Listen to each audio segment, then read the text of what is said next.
Well, there is no doubt about it. The president's people are tech savvy, working the web from Facebook to YouTube to Twitter. But the use of the internet has not been without controversy. Remember that health care reform email sent to people who never asked to be contacted?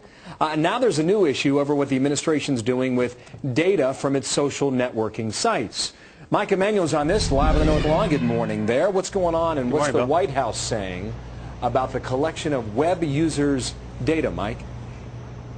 Well, Bill, Major Garrett first reported that when you interact with the White House on Facebook, Twitter, YouTube, whether you write a comment, send a photo, post a video, that it is archived due to the Presidential Records Act. The story was picked up this morning by the Washington Times newspaper.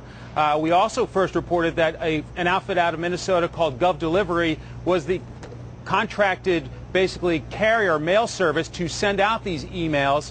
That was from my colleague Eric Shawn. What the White House is saying is that any headline about the White House collecting web users' data should say, because it's the law, because of the Presidential Records Act, and if you don't like the Presidential Records Act, we'll take it up with Congress, not the White House, Bill. So what's the bottom line for our viewers on this? If they have concerns about their information being captured by the government?